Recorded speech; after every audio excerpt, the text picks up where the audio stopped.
Kita akan ngobrol-ngobrol santai. Kita akan lebih banyak gunakan waktu buat tanya jawab dengan narasumber yang udah ngikut langsung dari München, dari Jerman.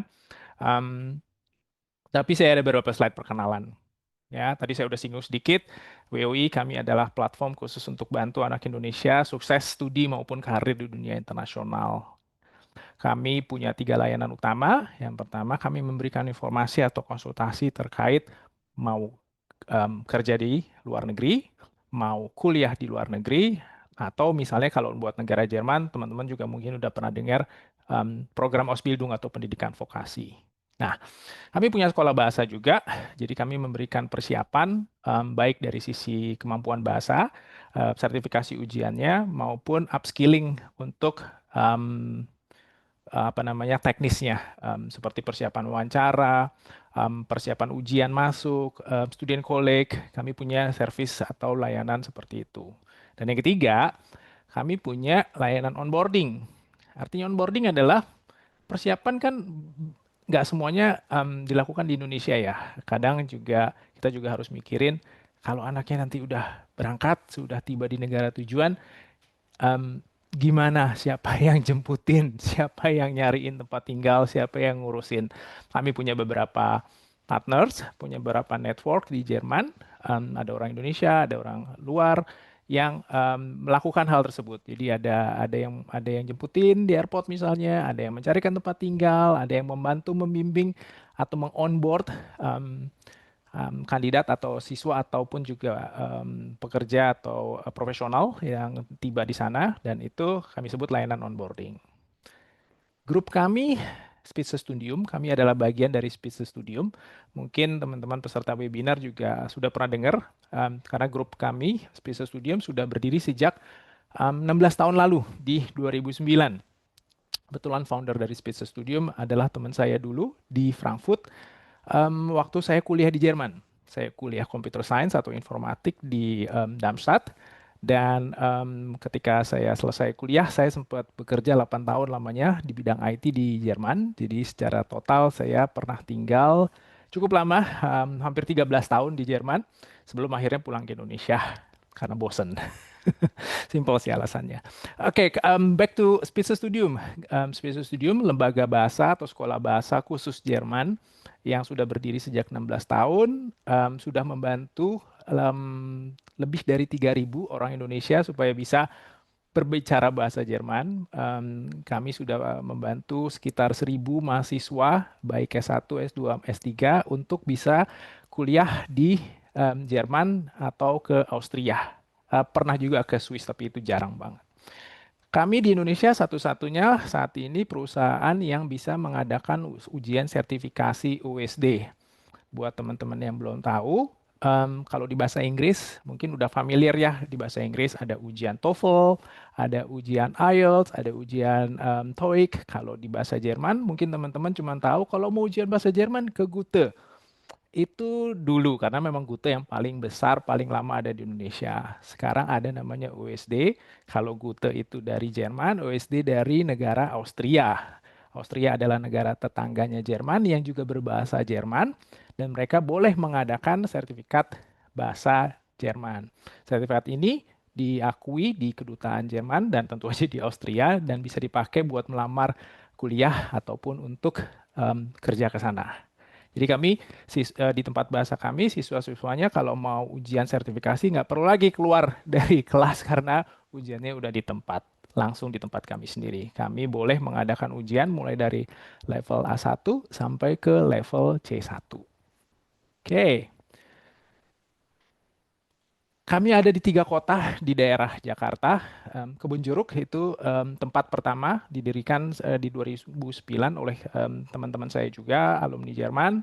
Dan mulai 2020 membuka cabang kedua di Alam Sutra Tangerang. Dan yang ketiga yang terbaru dengan brand WOI di daerah Grand Galaxy di Bekasi sejak awal 2025 kemarin. Nah, ini 3 lokasi kami, jadi buat teman-teman mungkin yang di daerah dekat-dekat sini nanti bisa punya opsi nih, pengen datang kemana, pengen konsultasi di mana, atau mungkin pengen belajar bahasa di mana. Kalau di tempat kami, kalau ada yang nanya, Kenapa saya harus kuliah ke Jerman? Biasanya kami akan ceritakan 3 hal ini ya. Yang pertama, kalau kita pengen kuliah ke luar negeri, yang perlu kita pikirin tentu aja kualitasnya kayak gimana. Nah, Jerman punya a world class education, nggak usah diragukan lagi ya. Yang paling terkenal kan lulusan orang Indo, lulusan Jerman yang paling terkenal adalah B.J. Habibie. Dulu kuliahnya di RWTH Aachen, penerbangan, aerospace engineering. Tapi Jerman punya 400 public university, Jerman punya lebih dari 20.000 jurusan, dan yang menarik saat ini di Jerman untuk kuliah ada opsi belajarnya bahasa pengantarnya pakai Inggris. Ini tapi kebanyakan di master ya, kalau di bachelor belum banyak terus terang. Kedua, apa yang menarik untuk kuliah di Jerman? Ini em, buat orang tua, saya juga orang tua, saya kebetulan punya 2 anak, saya juga mikirin kalau affordable-nya kayak gimana atau biayanya gimana. Nah, ini menariknya Jerman. Jerman sampai sekarang, dari zaman saya dulu awal 2000 di sana, sampai sekarang 2025, belum menerapkan tuition fee atau bisa dibilang tidak ada uang kuliah. Agak saya kasih tanda ya karena beberapa tempat sudah menerapkan. Kayak misalnya di TUM itu sekarang sayangnya sudah ada biaya kuliah. TUM itu untuk bachelor 2.000 3.000, untuk master 4.000 sampai 6.000 euro. Kemudian kalau dibilang gratis, mungkin saya nanti diprotes nih sama teman-teman karena sebenarnya seorang mahasiswa setiap semester tetap harus membayar yang disebut sebagai semester gebühr atau iuran mahasiswa mungkin ya disebutnya. Nah, iuran mahasiswanya itu cukup terjangkau 200-300 euro atau bahkan di bawah itu, dan beberapa tempat dengan kita membayar iuran tersebut sudah bisa naik kendaraan umum secara gratis selama 1 semester penuh. Seorang mahasiswa boleh bekerja part-time secara legal 20 jam per minggu. Nanti saya ada slide khususnya buat yang bahas biaya hidup, apa aja, berapa, dan berapa kita bisa dapat dari part-time job. Poin ketiga yang suka kami ceritakan ketika orang konsultasi tentang kuliah ke Jerman, masa depan. Jerman sangat open untuk lulusan sana yang ingin bekerja di sana. Mereka punya visa kerja yang sangat-sangat friendly, ya. Dan lulusan Jerman juga punya opportunity besar untuk bisa bekerja di luar Jerman, di Eropa sendiri tentu aja sangat diakui, ataupun ke US atau ke negara English speaking countries. Mungkin teman-teman di sini ada yang tertarik untuk tinggal di Jerman jangka waktu panjang. Aturan pemerintah sekarang, kalau sudah bekerja full time ya, lebih dari 4 tahun sudah bisa mengapply permanent residency atau Niederlassungserlaubnis atau unbefristete Aufenthaltserlaubnis. Bahkan kalau sudah tinggal dan bekerja 5 tahun, ini info aja, sudah bisa mengapply citizenship. Mungkin ada juga di sini yang tertarik paspornya tukar warna, jadi biru jadi merah. Sorry, sekarang paspor Indonesia juga udah jadi merah ya kalau nggak salah yang baru. Tapi itu sudah bisa apply citizenship Jerman kalau bekerja 5 tahun. Nah, kembali ke finance nih. Jerman juga menarik karena kalau secara hitungan, ya kalau kita setahunkan biaya yang dikeluarkan untuk living cost dan tuition, sebenarnya Jerman dibandingkan negara Indonesia mungkin tentu aja lebih murah ya, apalagi living cost. Sudah jelas lah, living cost di Indonesia ada paling mestinya terjangkau. Tapi kalau kita bandingkan sama negara yang cukup terkenal dari kita Indonesia, kayak yang dekat ini Singapura, atau orang Indonesia juga banyak kuliah di Australia, atau bahkan yang jauh sekalian yang sekarang lagi agak bermasalah ke US, yang banyak visa ditolak dan nggak jelas nasibnya. Kalau secara setahun kuliah di Jerman secara hitung-hitungan mestinya sangat terjangkau ya. Karena tadi hampir nggak ada tuition fee.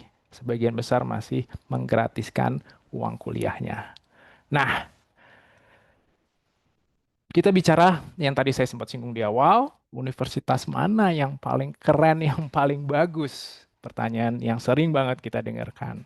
Dan jawabannya biasanya yang nomor satu yang selalu nongol di QS World Ranking, di Time Higher Education adalah TUM ya, atau Technische Universität München. TUM ini ada di kota München, tapi punya 4 kampus di kalau di München sendiri, di beberapa kota-kota sekitaran München, dan juga ada di Singapura. TUM total punya 50.000 lebih students.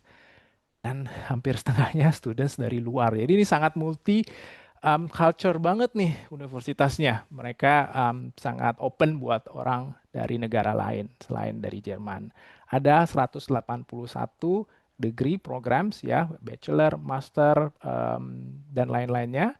Dan yang paling membanggakan dari TUM adalah em, profesor atau alumni TUM total ada 19 orang yang sudah mendapatkan hadiah Nobel. Pernah dengar ya mestinya hadiah Nobel. Salah satunya Rudolf Diesel, pernah ngajar dulu di TUM.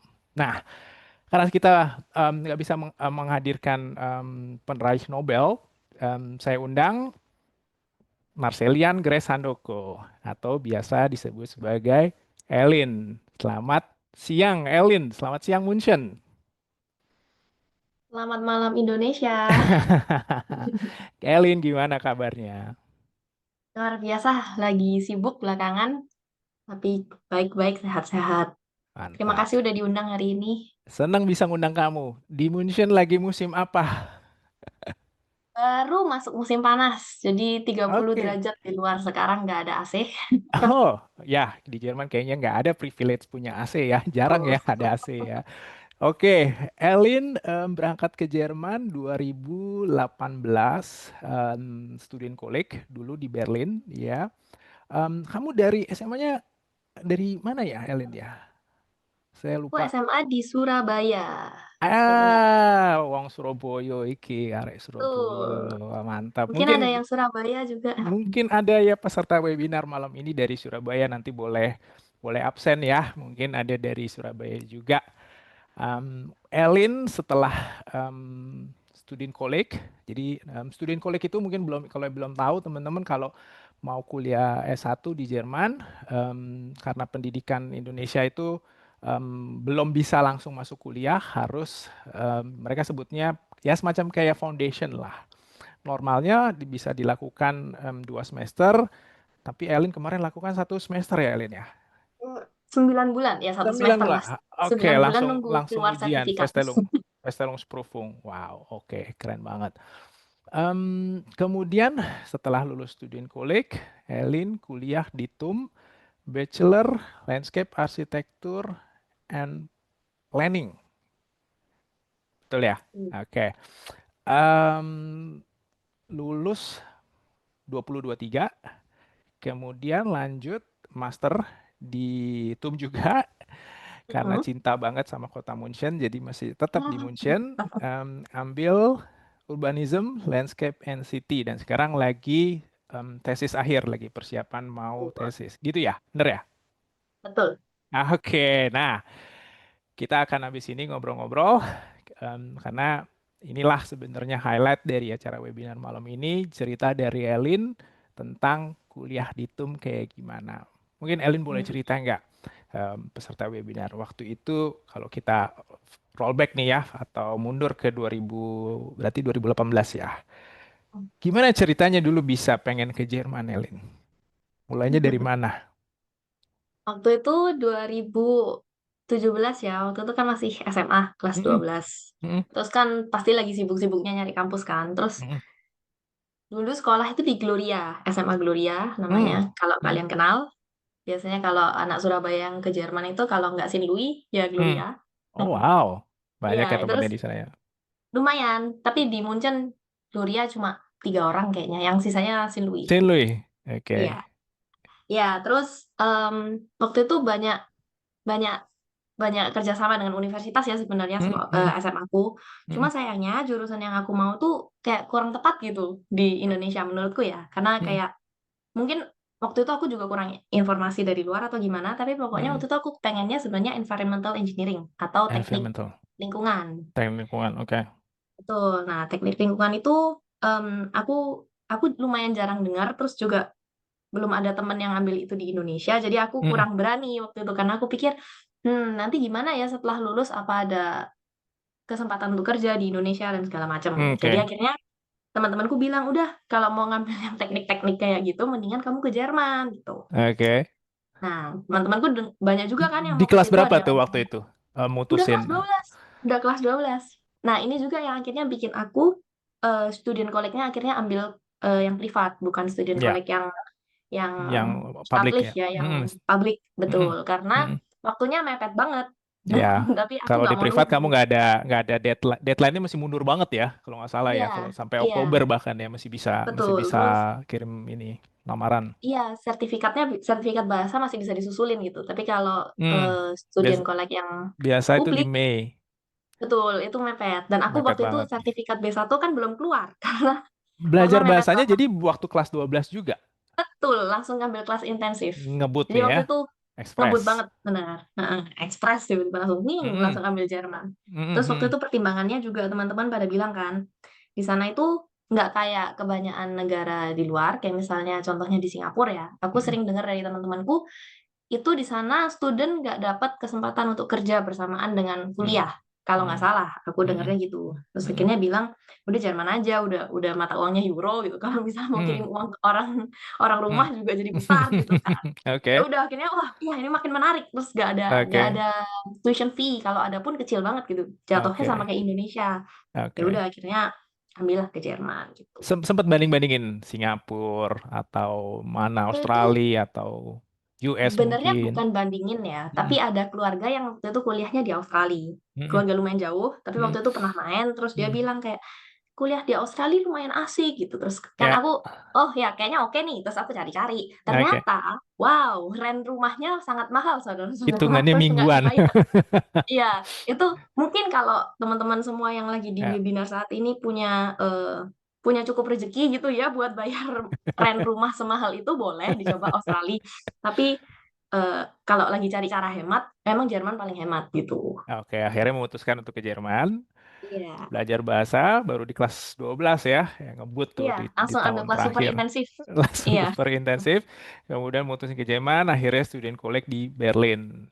tuh. Sip. Nah, student collect berarti ambil yang T-kurs mestinya ya. Ya, itu ambil teknik. Ambil yang teknik, kemudian gimana bisa ke TUM-nya habis itu? Kenapa tertarik ke TU Waktu itu München? karena aku di Berlin, jadi Mm-mm. universitas teknik yang terdekat adalah TUB gitu kan, TU Berlin. Technische Universität Berlin. Mm-mm. Terus otomatis dia langsung jadi pembanding kan, langsung mikir, Mm-mm. aduh, kok kalau dari pengalamanku dan dari pengalaman teman-teman yang di TUB yang lain, mereka tuh selalu Mm-mm. bilang kayak TUB itu berantakan gitu secara organisatorik ke Mm-mm. sistemnya ya. Jadi kayak Mm-mm. kalau mau daftar ujian ribet, segala macamnya ribet. Terus Mm-mm. di Berlin juga banyak banget orang Indonesia. Jadi Paling banyak kayaknya untuk orang Indo tuh di Jerman, adanya di Berlin betul sih. rasanya kayak cuma ya orang Indonesia latarnya Eropa gitu. Jadi karena pengen keluar dari zona nyaman ya, kayak pengen oke Oke. aku mau coba pakai bahasa Jermanku karena nanti kerja juga kalau di bidangku harus banyak ngobrol sama orang lokal gitu kan. Jadi ya udah mikir apa ya, oh katanya yang paling tradisional tuh sebenarnya Bayern gitu, Bavaria. Mm. Mm. Akhirnya kita cari, oke, oh tung ternyata balapan juga kan sama LMU dulu kalau dia Mm. mau Mm. dibilang ranking Ya, universitas ya kan tanda biasanya kutip LMU ranking. nomor 2 tuh kalau di ranking-ranking itu. Mm-mm. Iya, LMU itu sekarang kan ya, eh, univ. waktu itu kalau nggak salah pokoknya ganti-ganti terus lah. Mm-mm. Terus akhirnya mikir ya udah, tum Sama-sama di boleh lah gitu München. kita Oke. lihat-lihat. Mm. Terus katanya Tum kan juga kotanya bersih, indah gitu. Terus banyak Mm-mm. yang bilang mahal loh Lin, tapi mana berani kamu. Terus aku bilang, Mm-mm. gak apa-apa, semester 1 kita langsung kerja. Oke, Jadi ya udah positif. bisa. Positif thinking. Ini sangat optimis dan positif. Oke, terus? Betul. Ya udah akhirnya berangkatlah kita kebetulan aku sama satu lagi temanku sekarang Mm-mm. di Munchen juga itu sama-sama dari Berlin. Kita mikir Mm-mm. kayak ya udah kita ke Munchen aja gitu bareng. Akhirnya waktu itu berangkat bareng ke Munchen terus udah deh Nggak mulai di jadi situ ngambil teknik lingkungan. Soalnya jadinya malah ngambil nggak jadi. urbanism. Betul. Jadi ini ceritanya juga panjang ya. Jadi teknik Hmm. lingkungan tuh kan dulu ya mirip-mirip sama bachelorku. Bachelorku tuh landscape planning. Jatuhnya Hmm. kalau di apa ya Indonesia tuh mungkin penataan lanskap atau apa ya? Aku kurang kurang Oke, paham juga kalau bahasa oke, Indonesianya. Tapi di oke, situ kita juga banyak ngurusin kayak gimana cara renaturasi oke. ladang gambut atau Hmm. gimana caranya kita kerjasama dengan pihak pertanian untuk bikin lahan Mm-mm. pertaniannya tuh lebih produktif segala macam. Jadi memang lebih ke planning, tapi Mm-mm. juga ngurusin lingkungan dalam tanda kutip. Waktu itu Ah, nggak jadi oke. ambil teknik lingkungan karena mikir kan kalau misalnya nggak jadi ke Indo nih, kalau misal nggak jadi ke Indo Maksudnya mau nggak menetap pulang di Indo gitu ya? ya mau Hmm. menetap di sini Mm-mm. kayaknya lebih aman kalau misalnya cari jurusan yang lebih bright gitu. Karena kalau teknik Mm. lingkungan di sini tuh lumayan spesifik ya. Jadi Mm-mm. kalau misalnya nanti tiba-tiba, aduh bosen aku pengen kerja di bidang yang mungkin lebih memper-memper ke sana, itu Mm-mm. agak sulit gitu. Nah, sedangkan kalau landscape planning dan landscape architecture namanya aja aduh udah ada dua gitu di dalamnya. Oke, Jadi jadi belajarnya tuh banyak banget. itu Jadi kalau fakultasnya berarti apa tuh yang bachelor kamu? fakultasnya saat itu life science contohnya. Life science, oke. Di life science, Bukan arsitek. tapi ada kerjasama dengan arsitek untuk Oke. anak-anak landscape arsitek. Jadi aku ngambilnya landscape planning pendalamannya, tapi semester 2 sempat ambil landscape arsitek, dan itu Mm-mm. kerjasama sama anak-anak arsitek dari Fakultas Arsitektur. Gitu. Oh, oke, Nah, multidisiplin jadi kan berarti ini ya. sangat interdisipliner ya. Kalau Mm. misalnya aku tiba-tiba bosen sama ngurusin pertanian gitu misalnya, aku Mm. bisa jadi arsitek gitu. Dan Wow. itu real gitu. Kayak sekarang aku lagi kerja di kantor consulting untuk mobility ya, Mm. perencanaan kota dan wilayah. Tapi Mm. dulu aku sempat kerja di kantor arsitektur juga gitu. Jadi bisa nyoba-nyobain gitu. Belajar Nah, gambar juga berarti, belajar bikin betul maket. belajar gambar juga, tapi juga Oh, belajar oke. hitung juga gitu. Lucu. Menarik, menarik. Menurutku ini lumayan menarik jurusannya. Aku lumayan seneng sih gitu. Oke. Sorry, saya agak mundur dikit, Lin. Waktu Apa? kamu daftar ketum, kalau di Indonesia, orang kalau mau daftar ke universitas terbaik di Indonesia, kayak ke UI atau ITB, kan udah langsung, wah, bisa nggak ya gitu ya, kayak kayak Mm-mm. wah, aduh, ini saingannya kan pasti satu Indonesia nih ya. Kalau ketum nomor satu di Jerman, saingannya ya pasti mungkin satu Jerman dan satu dunia mungkin ya. Pemikiran orang mungkin kayak gitu. Kenyataannya kayak gimana, Len? Susah banget nggak sih masuk atau prosesnya gimana? Kenyataannya, Mm. kenyataannya ya. Ini aku bukan mau menakut-nakuti atau apa enggak. Cuma maksudnya kita ngomong real aja. Mm-mm. TUM itu masuknya gampang, keluarnya susah. Oh, Itu sudah oh. terkenal di semua mata, di semua orang Jerman. Jadi tiap Oke, kali ngomong, oh kamu anak mana? Oh aku anak TUM. Oh udah keluar belum? Gitu. Masuk masuknya masuk, gampang. keluarnya susah gitu. Oke, bener tuh maksudnya masuknya itu nggak, coba boleh boleh cerita nggak teman? Itu ada proses pendaftarannya kayak gimana? Ada ujian, ada tes gitu-gitu nggak? Atau kayak gimana sih? Apa yang di mereka nilai untuk menerima seorang Ada mahasiswa? 3 sistem kalau di TUM ya. Yang pertama itu sistem numerus clausus atau NC. Itu NC. melihat pure nilai kita setelah lulus FSP. Misalnya kan kita tadi ambil Studienkolleg kan, lalu Ya, setelah Studienkolleg kita ambil ujian yang namanya Prüfung, Prüfung Prüfungsprüfung ya, atau FSP.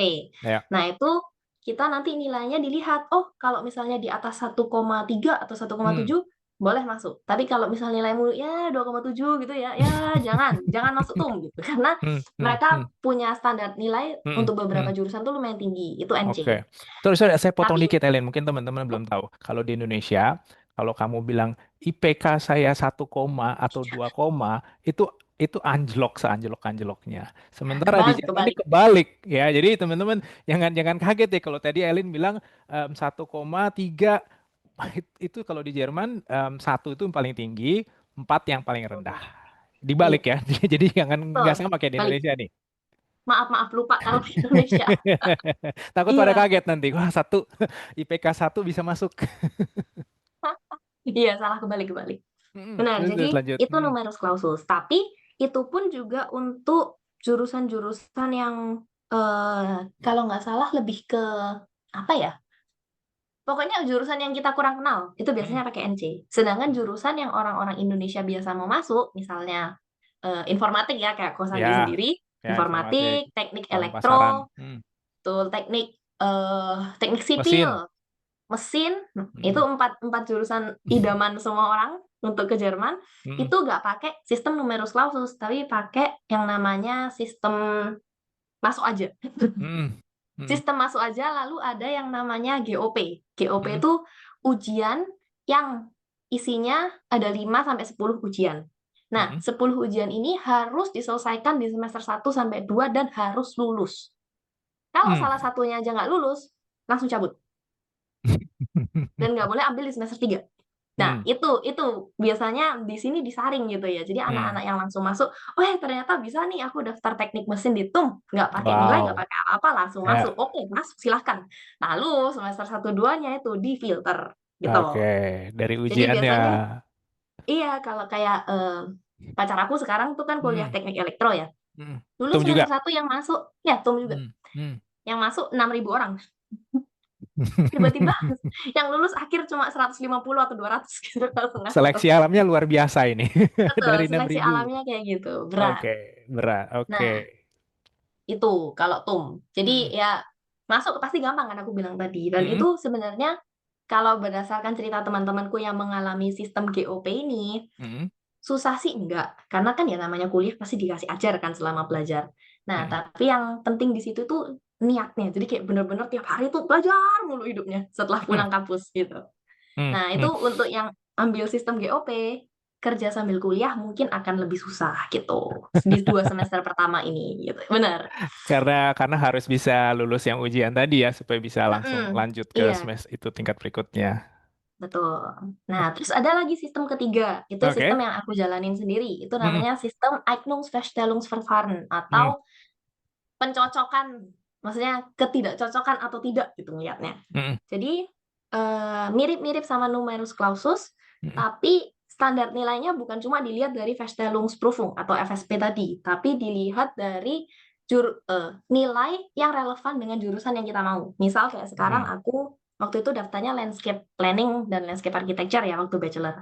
Jadi Hmm. yang dinilai dilihat di situ, oh nilai kimiaku berapa, nilai Hmm. biologiku berapa, terus Hmm. apakah aku ada kemampuan analitik gitu. Itu Hmm. dilihat nanti sama Ada dia. tesnya berarti? Nggak ada tes, tapi mereka ngelihat dari nilai FSP sama nilai SMA. Oh, oke. Hmm. Schulzugangungsberechtigung. Jadi Iya, mereka lihat semuanya, nilainya kombinasi harus itu. Hmm. digabung. Hmm. Betul, dikombinasi mereka punya formula sendiri untuk Hmm. ngitung-ngitungnya. Hmm. Terus kalau sudah di atas standar, oke, nggak apa-apa, Hmm. boleh. Nah, Hmm. tapi itu jarang terjadi. Biasanya kalau Eignungsfeststellungsverfahren, itu udah pasti dilanjutkan dengan interview. Nah, di interview ini tergantung bidangnya. Kalau aku karena bidangnya waktu itu memper-memper arsitektur, harus bawa yang namanya portofolio. Aku Hmm. bawa portofolio dan aku presentasi, tanya-tanyain, kamu ada pengalaman di bidang ini atau enggak? Terus kenapa? Bla bla bla. Ya, pokoknya interview kayak mirip-mirip interview Hmm. kerja gitu ya. Hmm. Hmm. Tuh. Tapi di bidang lain, misal temanku ada yang kemarin mau ambil hmm, jurusan apa ya? Aku lupa. Mekatronik atau apa gitu. Itu kalau nggak salah juga Eignungsfeststellungsverfahren. Tapi itu aku nggak tahu kan mereka nggak ada portofolio dan nggak ada market ya. Aku nggak Hmm. tahu mereka ditanya ini apa. Kayaknya cuma ya ngobrol-ngobrol aja, motivasi Ada apa segala internet. macam gitu. Oke, Mm-mm. oke. Waktu kamu kuliah bachelor nih, kita ngomongin bachelor dulu ya sebelum ke master. Apa yang paling kamu kerasa shocknya waktu kamu jadi mahasiswa-mahasiswa awal nih? Atau pernah nggak kamu ngobrol sama teman-teman kamu di SMA atau yang kuliah di Indo atau di negara lain deh mungkin kalau ada, apa sih menurut kamu perbedaan paling signifikan kuliah di Jerman dengan kuliah di Indo atau di negara lain? Ada nggak? Hmm. Gini ya, aku kan nggak pernah kuliah di Indonesia, jadi aku Mm-mm. nggak bisa mewakili pandangan Hmm, orang-orang yang kuliah di yang kamu dengar Indonesia. mungkin. Hmm. Betul, mungkin aku cuma dengar-dengar sama lihat Hmm. di story Instagram temen atau, Hmm. atau kalau teleponan sama teman mereka cerita Hmm. kayak asik banget hari ini aku habis bikin maket bareng studio sama temen terus habis itu malamnya kita nongkrong bareng makan roti bakar. Wow, itu kayak Oke.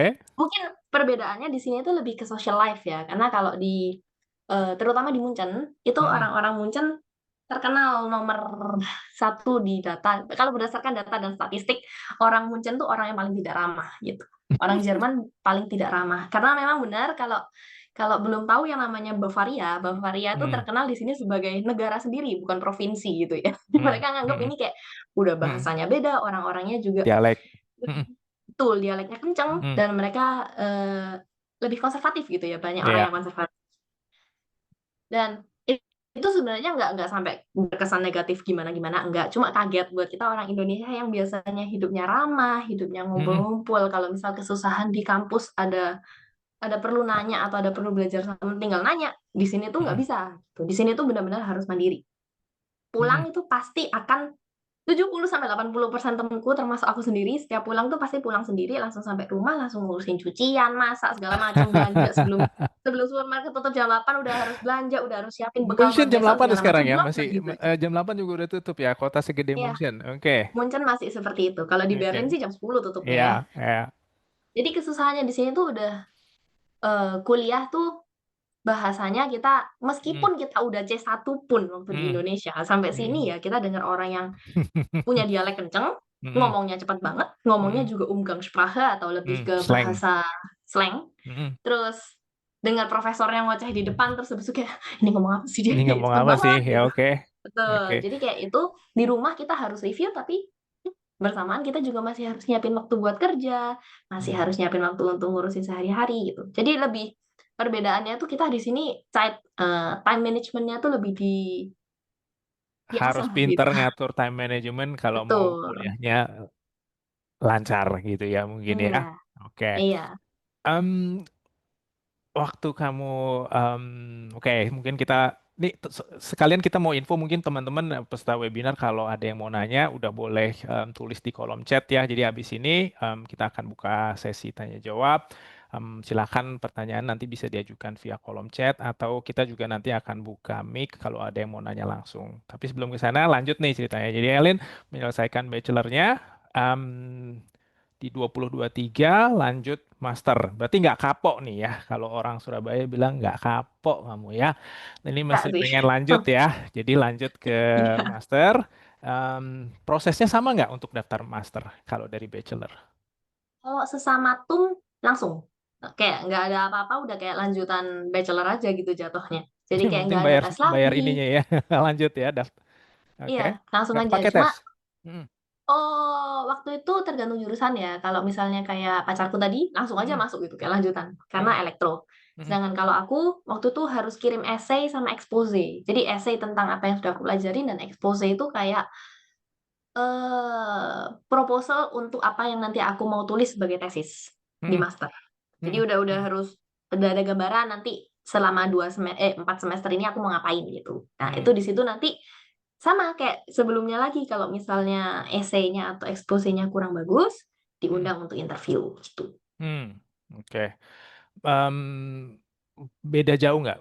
Atau ada perbedaan nggak mungkin pertanyaannya, bachelor Oh, dan aku master? yang itu langsung masuk sih waktu itu, jadi nggak interview lagi. Nah, interview Yang lagi.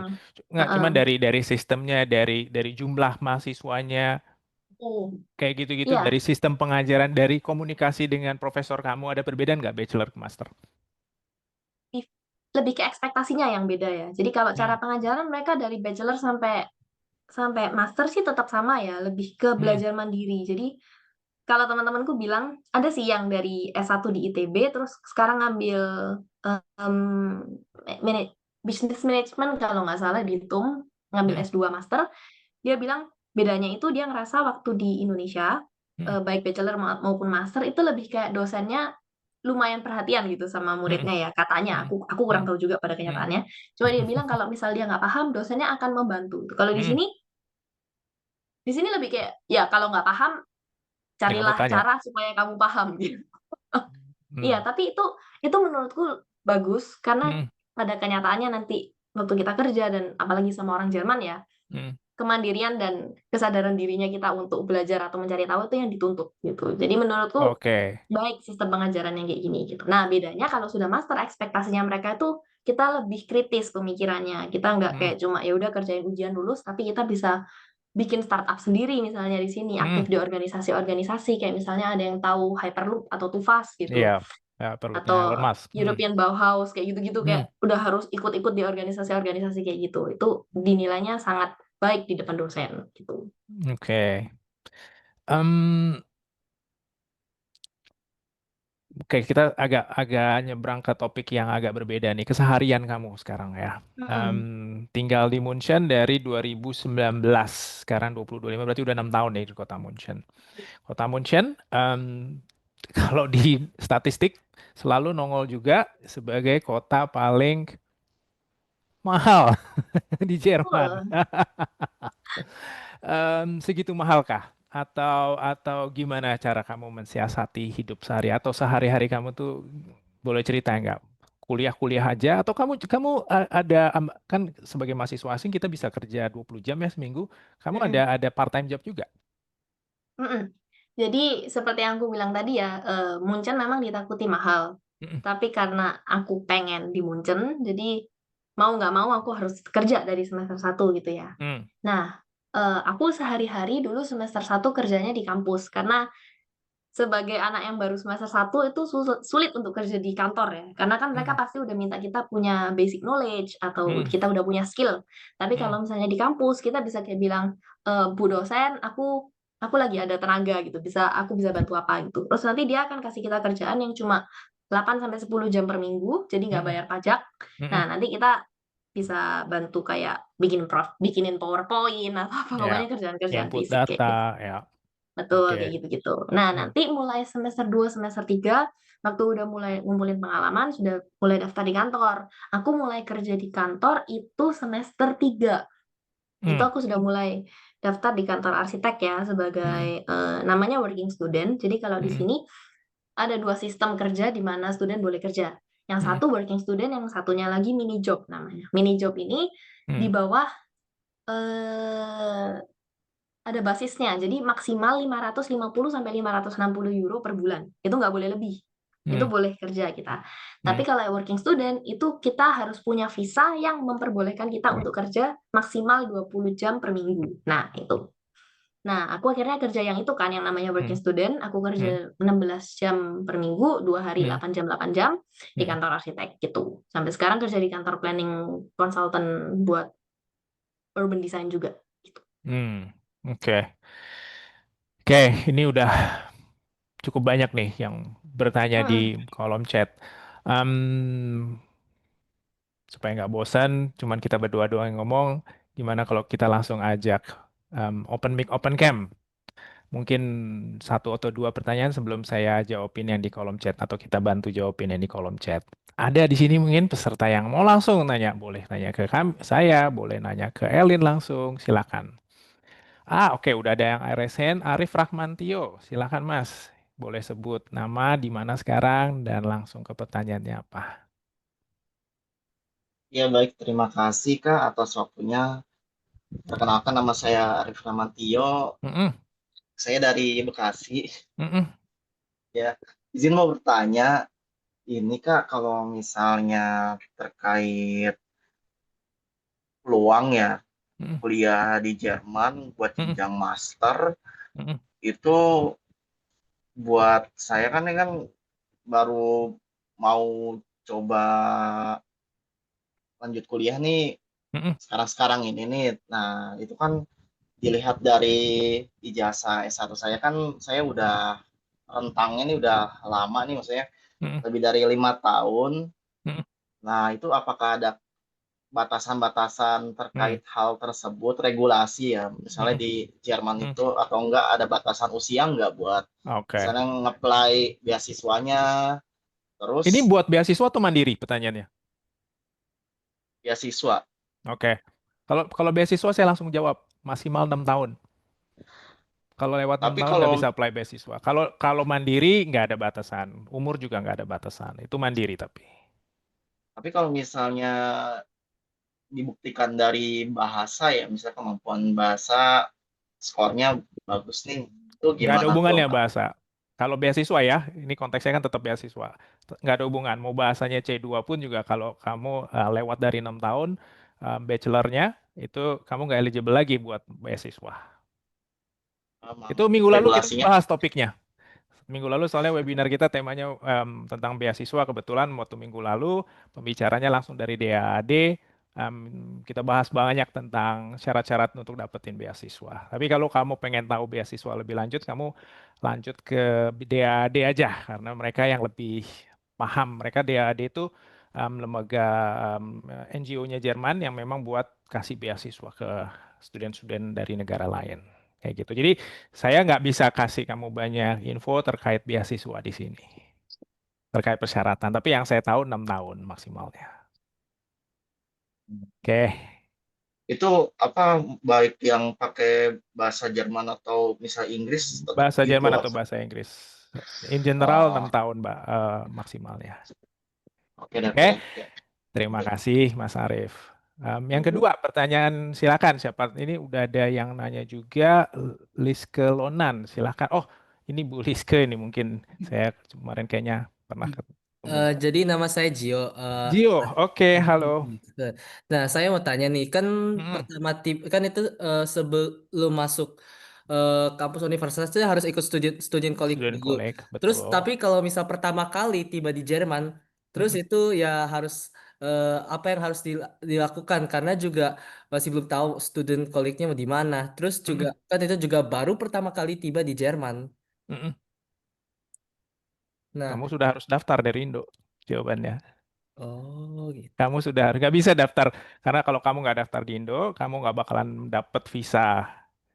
Kamu butuh visa buat berangkat ke Jerman. Jadi pendaftaran sudah harus dilakukan sejak di Indo, supaya kamu dapat panggilan untuk Oke. ujian ujian masuk student collect. Masuk student collect juga ada ujiannya loh. Jadi nggak langsung masuk aja. Ada ujiannya dan kamu perlu melakukan tes. Dan tesnya kamu lakukan di Jerman nanti. Ada satu student collect yang bisa lakukan tesnya di Indo itu ada, tapi sebagian besar tesnya itu dilakukan di Jerman. Oh, oke. Oke, baik. Terima kasih ya. Ya, oke, mungkin kita jawabin dulu dari chat ya, Lin. Bagi tugas yuk, kayaknya cukup banyak nih. Kamu mau jawabin. Ini tadi kamu yang cerita nih tentang tentang tiga tiga sistem penerimaan masuk. Ada NC atau numerus clausus. Boleh diulang nggak, Lin? Jadi apa Boleh, aja? NC, numerus clausus, Hmm. terus, aduh bahasa Jerman semua, Eignungsfeststellungsverfahren, aku Tes tulis aja deh. masuk. Ya, aptitude test itu Ya, kalau tes bahasa masuk. Inggrisnya. Dan Hmm. tapi ini nggak semua universitas ya, ini Hmm. Muncan. Hmm. Tapi kebanyakan universitas lain yang aku bilang tadi, yang masuknya susah, keluarnya bisa jadi lebih gampang, itu Hmm. namanya mayoritas NC. Gitu. Hmm. EC itu Gitu deh. tempatnya terbatas ya. Dia juga batasin tempatnya juga. Kedokteran itu kayaknya 100% NC sih kalau mau yang Betul. kedokteran. Betul. Kalau kedokterannya LMU di Munchen, Hmm. itu harus 1,0 episodenya. Luar biasa. Heidelberg kayaknya juga segitu sih. Iya, aduh makin gila. Hmm. Yes. Terus yang kedua tadi kamu bilang yang ujian. Terus yang ketiga yang cuman GOP, sistem GOP. JOP. Mm-mm.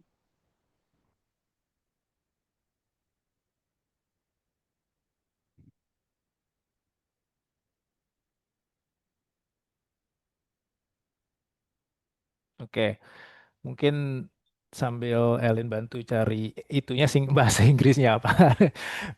Saya jawabin dulu yang pertanyaan lainnya ya. Oke, TUM saat ini menerapkan uang kuliah. Jadi kalau di TUM ada tuition fee buat orang dari Indonesia atau negara ketiga mereka bilangnya. Tuition fee-nya per semester kalau buat bachelor antara 2.000 sampai 3.000 euro per semester. Kalikan 18.400 ya. Jadi gampangnya gitu. 2.000 sampai 3.000.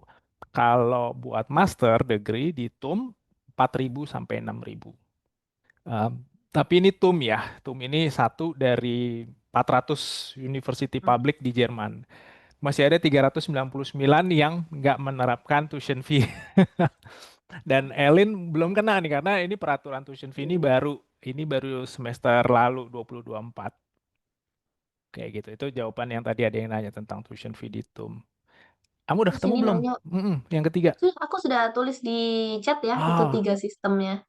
Cuma kamu udah langsung lagi-lagi tulis. ini tuh ya, mungkin kalau kalian mau daftar di TU apa ya, TU Stuttgart atau atau di mana Dresden misalnya, itu Hmm, kayaknya hmm. mayoritas NC ya. Aku nggak tahu ada GOP atau nggak sih.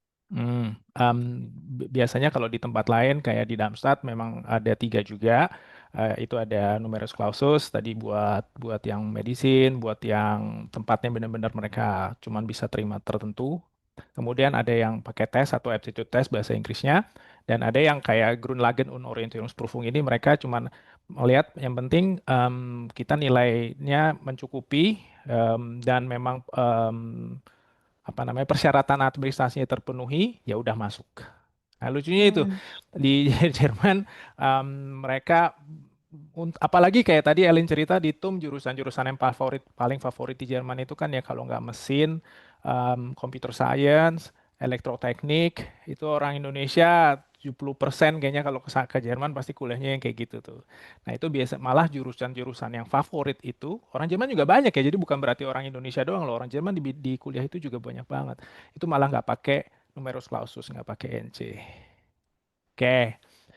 Nah, ini ada pertanyaan yang Mungkin kita perlu jawab nih, Lin, terkait keamanan dan situasi Hmm. Jerman. Nah, ini mungkin kalau teman-teman yang ikutin Jerman ya, kan di kapan itu ya ada cerita Magdeburg di pasar Natalnya, Christmas marketnya, ada mobil yang nabrakin orang. Kemudian setelah itu di beberapa kota ada kasus-kasus lain ya, dan itu disangkutkan dengan imigran nih, atau karena Jerman kan sekarang juga banyak terima imigran. Kita dari Indonesia, saya pun juga sering mendapatkan pertanyaan ini, terutama dari orang tua murid. Jerman masih aman gak sih? Ya, saya di Jakarta, Elin di München. Menurut kamu gimana, Lin? Ini ya, keamanan itu lumayan sulit ya, karena misal kita tuh baru dapat berita tentang satu penyerangan atau satu Mm-mm, attack, tapi udah langsung kayak, wah berarti nggak aman. Padahal kan sebenarnya kejadian kayak gini nggak mm, cuma selalu di Jerman gitu kan, di negara lain juga ada. juga Tapi ada. karena media Mm-mm, lagi menyorot negara-negara tertentu, jadi mm, dia yang terkena gitu. mm, Eh, itu cuma event-event tertentu ya, maksudnya hal-hal kayak gini tuh nggak bisa dihindari gitu. Misalnya kayak kita di Indonesia aja, kayak kemarin ada pengeboman di gereja gitu atau apa kan, mm, mm, itu sering terjadi gitu. Dan itu nggak melulu tentang Jermannya sendiri atau keamanan mm, negaranya, karena aku ngerasa di sini aman banget. Aku pulang mm, kerja kadang habis itu masih nongkrong, terus pulang jam setengah satu malam sebagai cewek sendirian naik mm, public transport, mm. aman banget gitu. Aku nggak bisa bilang ini kalau misalnya kotanya Berlin ya, Berlin tuh beda karena Berlin memang udah Lebih banyak, lebih multicultural lah Berlin. tuh, Lebih jadi lebih beragam lagi orang-orangnya. lebih beragam Mm, orang-orangnya, jadi bahayanya bukan bahaya terorisme tapi juga bahaya-bahaya sehari-hari itu memang di Berlin lebih lebih mm, menyeramkan. Tapi kalau di kota-kota lain, apalagi kota-kota kecil gitu ya, misalnya kayak apa ya, kota kota yang lumayan nggak, ya pokoknya kota-kota lain lah, itu lebih mm, aman biasanya. Dan aku bisa yakin kalau di sini mm. jauh lebih aman daripada aku jalan sendirian malam hari di Indonesia. Oke. Nah, masalah keamanan ini kan kalau di berita dihubungkan selalu dengan orang asing nih, Lin ya, imigran lah atau in general orang asing. Orang juga selalu suka bertanya nih, kamu sebagai orang asing, orang Asia, orang Indonesia, gimana perlakuan orang Jerman terhadap kamu? Ini konteksnya mungkin lebih kayak ada perlakuan nggak adil nggak atau ke arah rasisme nggak? Karena kan Jerman itu identik dengan masa lalunya ya, kamu pasti tahu Mm-mm. si Papa berkumis itu, dan dia kan yang modelnya kayak gitulah, dan itu selalu orang ungkit-ungkit sampai sampai sekarang pun juga. Dan selalu itu jadi pertanyaan juga di kita di Indonesia, di Jerman itu orang sana kayak gimana sama orang asing? Ada pengalaman Justru nggak kamu? malah kebalik ya. Justru malah karena latar belakangnya mereka yang seperti itu, mereka Hmm, trying to rewrite the history gitu. Mereka hmm, berusaha untuk membuat identitas baru di diri mereka. Jadi untuk generasi orang-orang yang lama-lama, yang tua-tua, hmm. aku sering banget, aku akuin, aku sering banget dirasisin sama orang-orang yang om-om tua gitu. Atau kalau kita ke restoran, di sini ada yang namanya, terkenal di Munchen ya, itu namanya Hofbräu. Di Jakarta juga ada kan HB. Hofbräu House. Nah, Ya. di situ Jakarta nggak ada, biasanya, Polaner adanya. oh ya ada Pulana, benar. Ya, Pokoknya tempat-tempat kayak gitu, ya. itu kan tempatnya orang-orang yang sangat masih mencintai tradisinya gitu kan. Jadi mereka masih belum bisa menerima sama orang asing gitu. Hmm, Nah, kalau ke tempat kayak gitu ya harus siap untuk dirasisin. Misalnya mereka tiba-tiba minta kita apa ya, Tringgeld itu, tips. minta Hmm, tips lebih mahal gitu, atau tiba-tiba mereka ngusir kita. Aku pernah masuk restoran hmm, tua cuma buat hmm, makan kue sebenarnya sama minum kopi, diusir gitu tiba-tiba. Dibilangnya hmm, kita nggak menerima kalian. For no reason aku diusir. hmm, Itu ada kejadian-kejadian kayak gitu, tapi kita udah harus paham, oke, tempat kayak gini berarti memang harus dihindari. Tempat kayak kafe-kafe yang terkenal tua, kafe-kafe yang memang tourist trap gitu, yang biasanya hmm, kalau di internet harus kamu datangi tempat ini. Nah, itu biasanya malah hmm, yang kayak gitu-gitu orangnya jahat-jahat. Tapi sebenarnya kalau di daily life ya, aku hmm, 6 tahun di sini paling aku dirasisin, aku cuma bisa bilang 6-7 kali dalam 6 tahun gitu. Jadi hmm, itu nggak seberapa. Dan kalau untuk opportunity kerja, di sini yang dianggap lebih bernilai itu keragaman di sebuah perusahaan. Jadi hmm, semakin beragam nationality-nya di sebuah perusahaan, nilai perusahaannya makin naik gitu. Dan hmm, dia malah punya poin-poin lain, mereka bisa daftarin sertifikat ini, sertifikat itu untuk meningkatkan nilai itu. perusahaannya itu Hmm. sendiri. Jadi sebenarnya untuk kesempatan kerja, selama kita memang orangnya kompeten, selama kita juga bisa bahasanya, itu kesempatannya semakin besar gitu. Jadi nggak perlu takut masalah rasis di Jerman ya. Kalau pengalamanku Hmm. sih di sini cukup baik gitu. Oke, terima kasih udah menjawab ya. Semoga juga dari teman-teman dan atau mungkin dari ini kalau nggak salah di webinar malam ini juga ada beberapa orang tua murid nih, kan. Pertanyaan-pertanyaan khas dari orang tua murid, masalah keamanan, masalah security, masalah tadi rasisme sudah terjawab langsung sama Elin yang sekarang ada di Munchen. Oke, lanjut ke pertanyaan berikutnya. Ini ada yang nanya terkait, oke, balik ke tes masuk, waktu kamu numerus clausus, ya, ini pertanyaannya, bisa dapat plus point nggak kalau kamu punya extracurricular activity? Ini mungkin perbandingannya gini, Lin, kalau di Anglo-Saxon itu di universitas yang English speaking ya, kalau mau ke US, kalau mau ke Australia, extracurricular activity itu matters. Kamu pernah lomba debat, kamu pernah ikut MOON, kamu pernah ikut social activity yang atau voluntary activity itu bisa jadi plus point.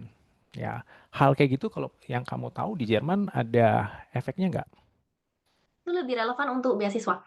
Hmm. Jadi kebetulan aku juga dapat Deutschland Stipendium ya namanya. Oh, Itu kamu Deutschland beasiswa Stipendium. dari mana? Dari TUME atau dari nggak tahu, pokoknya Deutschland Stipendium. Hmm. Aku juga kurang paham sebenarnya itu siapa yang funding. Kayaknya ada banyak perusahaan kerjasama Hmm. dengan TUM-nya sendiri, terus Hmm. mereka ngasih fund buat Hmm. Hmm. student-student yang membutuhkan dalam tanda kutip. Nah, untuk masuk ke TUM sendiri, kayak yang aku bilang tadi ada 3 persyaratan. Hmm. Untuk mendapatkan plus point itu biasanya kalau dari sepengalamanku dan sepengetahuanku itu nggak Hmm. relevan. Itu lebih relevannya kalau kita daftar beasiswa, karena beasiswa itu selain dilihat secara nilai akademik, kita juga dilihat kita keaktifan organisasi di luar Di seperti luarnya apa. apa Karena kan ya? mereka mau kita juga orang yang punya plus point di kehidupan sosial gitu kan. Betul. Tapi kalau untuk universitas, mereka lebih fokus ke nilai dan hasil kita ujian gitu. Jadi dilihat berdasarkan nilai dan kemampuan Hmm. kita nanti waktu GOP misalnya, kalau Hmm. dengan sistem yang GOP gitu. Hmm. Hmm. Hmm. Oke, sip. Terima kasih dan jawabnya lagi, Lin. Ini ada pertanyaan yang kayaknya kamu banget ini yang nanya. Kalau nggak salah ini Nala Hana ini juga tadi raise hand. Mungkin pertanyaannya langsung diajukan aja secara lisan ya langsung ya. Boleh Naila Hana. Ternyata Naila ini jurusannya persis atau mirip dengan yang Elin ambil. Silakan Iya, Naila. terima kasih banyak Bapak. Perkenalkan Di saya mana Nela kamu? Hana. Posisinya di mana Saya sekarang? saya lagi di Bekasi, kebetulan masih Hmm. SMA juga. Oh, Jadi nice. ya baik. Jadi pertanyaan saya, karena memang saya sebenarnya punya passion yang sama juga seperti Kak Marcelian ya. Mm-mm.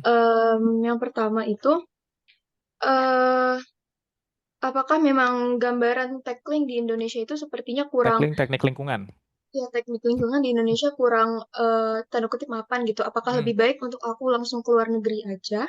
Kemudian yang kedua, eh kalau kakak memilih jurusan landscape planning yang memang lebih luas ya barusan itu, sehingga kakak bisa lebih banyak mengeksplor banyak prospek kerja, apakah justru di luar negeri itu semakin bagus? Karena kalau yang aku sering dapat gambaran di Indonesia, justru semakin spesifik jurusan, maka semakin mudah untuk dapat kerja dibanding yang luas begitu.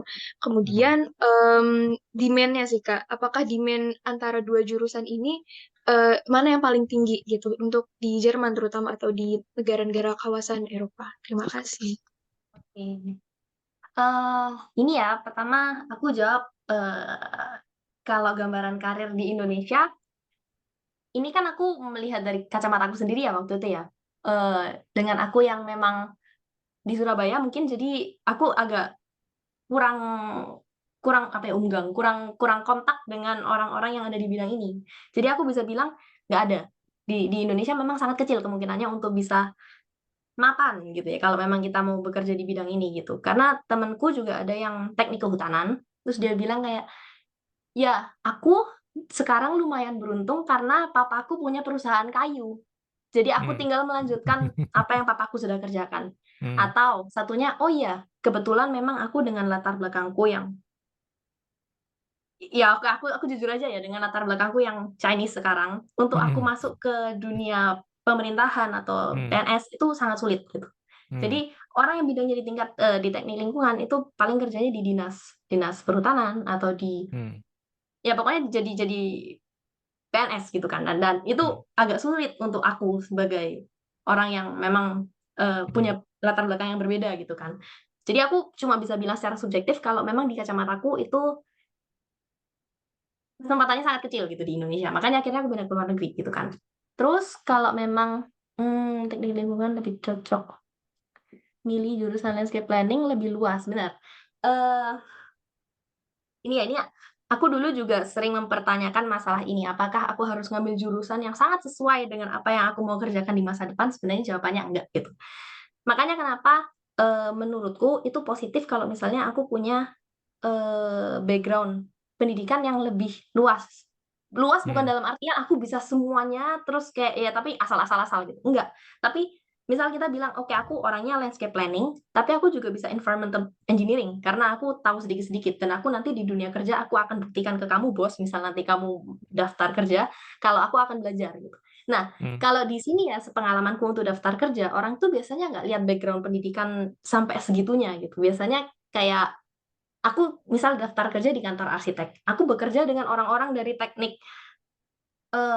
kendaraan, teknik sipil atau dari mana dan itu semuanya interdisipliner. Nah, di situ nanti kita malah dibutuhkan untuk yang adanya exchange pengetahuan gitu. Jadi lebih luas lebih baik kalau berdasarkan pengalamanku ya. Tapi bukan berarti ya luas terus semuanya cuma tahu dikit-dikit, tapi itu harus ada kesadaran diri kalau misalnya oh aku tahu aku kurang dalam di bidang A, berarti aku harus belajar juga selain di universitas, di luar universitas ya carilah pengetahuan di bidang apa yang nanti kamu targetkan untuk kerja gitu. Jadi ya aku nggak tahu di Indonesia seperti apa ya. Kalau misalnya kamu bilang di Indonesia kalau terlalu luas justru nggak bagus, itu aku belum pernah dengar. Jadi aku nggak tahu juga sebenarnya pengalamanmu itu seperti apa sampai bisa ngomong kayak gitu. Tapi kalau dari pengalamanku dan dari pengalaman teman-teman, semakin banyak kita tahu, semakin luas apa yang kita bisa, kesempatan kerjanya itu semakin banyak gitu kan. Karena kita bisa daftar di company-company di industri-industri yang berbeda. Semoga menjawab. Semoga terjawab ya, Nela ya. Baik, terima Oke. kasih Kak. Untuk demand-nya kira-kira lebih tinggi mana ya Kak? Berarti apakah kayak ke urban Demand di planning atau Indonesia kayak apa demand di luar, Nela? di luar negeri? Luar negeri. Konteksnya gini kita mungkin ngomongin yang spesifik Jerman dulu ya. Ya, boleh. Hmm. Jadi urban planning itu kan sangat multidimensional ya. Jadi kalau kita bilang urban planning, itu nggak akan ada pekerjaan yang namanya urban planner di luar sana.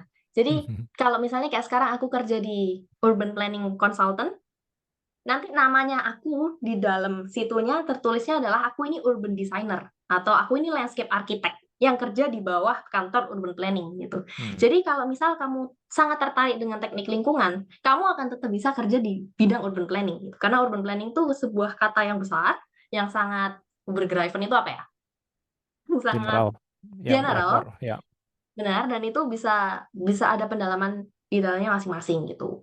Nah, apa yang aku ambil sekarang itu jurusannya bukan urban planning, tapi jurusanku adalah urbanistic landscape and city. Jadi kita di sini mencari korelasi antara lingkungan dan juga kota. Jadi di dalamnya nanti aku bekerja bukan sebagai urban planner saja, tapi sebagai urban designer yang menjembatani arsitek dan urban planning kantor yang di atas ini. Tapi bukan urban planning itu bukan nama profesi gitu ya. Jadi kalau ditanya demand-nya lebih tinggi mana, sebenarnya sebagai orang lulusan elektro atau sebagai orang informatik pun bisa kerja sebagai urban planner gitu. Jadi ya sebenarnya demand-nya sama aja sebenarnya gitu. Oke. In general sih kalau di Jerman saat ini tenaga kerja atau opsi untuk bekerja mau di bidang apapun mestinya cukup besar ya. Ellen juga mungkin bisa confirm dari teman-teman Ellen yang baru-baru kemarin lulus atau baik itu bachelor ataupun master, mungkin banyak juga yang sekarang dapat full time job di Jerman. Di beberapa industri sekarang lagi turun ya. Ya, Karena saat beberapa ini juga sering 2025 dengar ini BK memang Jerman dan ini nggak cuma Jerman ya. Ini semua. Indonesia, Iya, ini global condition, global issue yang lagi Jerman hadapi atau dunia hadapi di mana semua lagi menurun. Ibarat roda kita betul. lagi di bawah ini. Tapi kalau berapa tahun lalu Mungkin dari teman-teman Elin juga banyak yang masih stay di Jerman dan dapat kerja di sana. Betul. Di sini Apapun juga lebih tinggi bidangnya. kesempatannya daripada di Indonesia sih bisa dibilang ya. Exactly. Mm-mm. Exactly. Dari kita pun kita kan udah 16 tahun di bidang ini ya. Dari anak-anak yang kita bantu ke Jerman, banyak banget yang setelah lulus dia mendapat pekerjaan apapun bidangnya, baik teknik maupun non teknik. Tentu aja ada satu hal yang mungkin di sini mau saya sampaikan, kemampuan bahasa Jerman itu penting banget, bahkan sekarang menjadi lebih penting lagi karena di mana job sekarang lagi agak sulit nih karena ekonomi, perusahaan-perusahaan Jerman juga menjadi lebih selektif. Dan salah satu poin yang mereka seleksi kemampuan bahasa Jerman. Ya, jadi ini boleh jadi satu pertimbangan juga buat teman-teman yang ada rencana ke Jerman. Semakin baik kemampuan bahasa Jerman, semakin baik pergaulan dengan orang Jerman, chance untuk nanti bisa dapat kerja setelah lulus mestinya akan lebih terbuka lebar. In general kayak gitu. Oke, wow, saya harus lihat jam ini udah 1 jam lewat.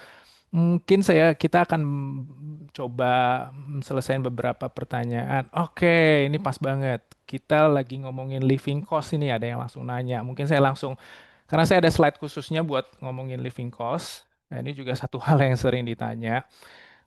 Kuliah di Jerman nggak ada tuition fee. Yang ada hanya biaya semester yang sekitar 200-300 euro atau 4-5 juta per semester. Itu pun bisa dapat public transportation secara free di satu semester itu. Jadi sangat affordable kalau dari sisi biaya. Tapi kan ada yang namanya biaya hidup. Coba kita lihat biaya hidup itu kayak gimana sih komponennya ya. Jadi supaya teman-teman juga paham kalau kita ngomongin biaya hidup itu apa aja. Nah, saya punya satu tabel simulasi biaya hidup untuk mahasiswa di Jerman. Ini konteksnya single ya, satu orang ya. Jadi kalau udah married atau apalagi yang udah punya keluarga tentu aja berbeda. Jadi satu orang. Biasanya biaya hidup itu dibagi menjadi 4. Yang pertama dan nggak bisa dihindari dan biasanya juga paling besar adalah tempat tinggal. Tempat tinggal konsep kos-kosan kayak di Indonesia itu hampir nggak ada. Jadi biasanya semua tempat itu sangat proper. Kalau di dormitory, di tempat mahasiswa mungkin kamar mandi atau dapurnya di luar. Tapi kalau di private mungkin kamar mandi dan dapur jadi satu di dalam. In average, di Jerman saat ini untuk tempat tinggal satu apartemen single 400 euro. Kita pakai nilai tukar 18.500 di sini ya.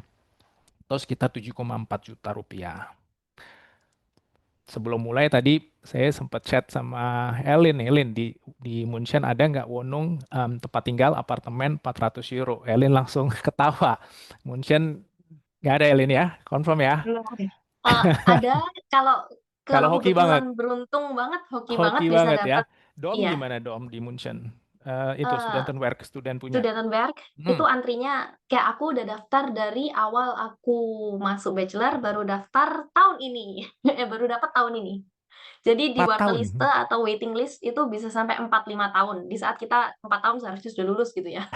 Itu baru dapat Waiting gitu. listnya 4 tahun buat dapat dorm. Dormnya Iya. berapa Dormnya harganya? range-nya dari 350 sampai 450. Kebetulan aku Oke. dapatnya yang di sini 450. Oke. Tapi itu Kalau udah jelek banget gedungnya ya. Kalau misalnya punyanya Studentenwerk itu biasanya jelek banget. Kalau ya udah hoki tua-tua. bisa dapat punya gereja. Jadi Ya, gereja itu juga ya. punya rumah-rumah apartemen kecil. Itu kemarin dapat 350 gitu. Oke, Tapi itu jarang banget kesempatannya. jarang banget ya. Itu Iya. harus waiting list dan susah banget. Kalau private Wohnung, private apartemen di München mungkin udah 500 ke atas atau bahkan 600. 700 Ya, ke atas. 700 sekarang bahkan ya, luar biasa. Oke. Temanku 850 kecil. Oke, tar dulu yang lain belum dibahas nih Lin. Itu aja udah sampai 800. Oke, selain tempat tinggal masih ada komponen lain namanya makan minum. Ini kebutuhan sehari-hari. Nah, ini flexibility-nya cukup tinggi nih. Kalau mau hemat harus bisa masak. Itu udah kunci nomor 1. Saya dulu waktu ke Jerman juga nggak bisa masak, cuma bisa bikin Indomie doang. Tapi pulang dari Jerman saya cukup pede, saya lumayan jago masak sekarang. Sampai sekarang saya juga masih suka masak karena mau nggak mau di Jerman harus bisa masak.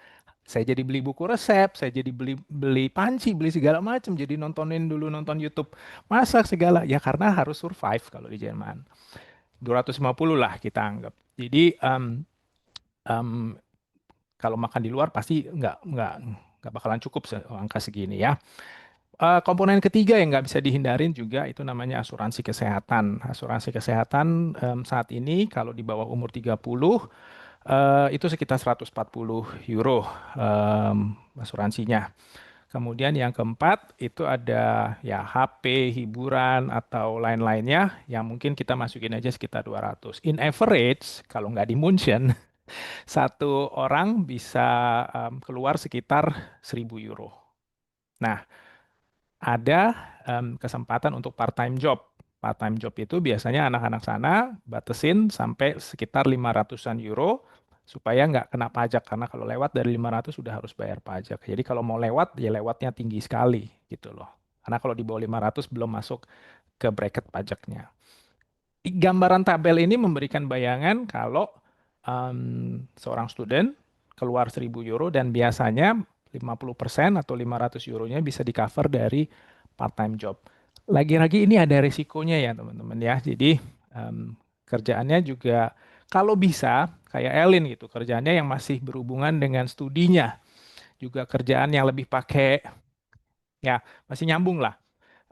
Kadang banyak juga anak Indo yang mungkin kerjanya itu udah nggak nyambung gitu dan mungkin lebih ke arah kerjaan-kerjaan yang lebih pakai fisik dan itu kan jadinya lebih capek karena lebih capek nanti kuliahnya yang dikorbankan itu sering yang kejadian itu sering yang jadi penghambat anak itu untuk bisa sukses kuliahnya ya.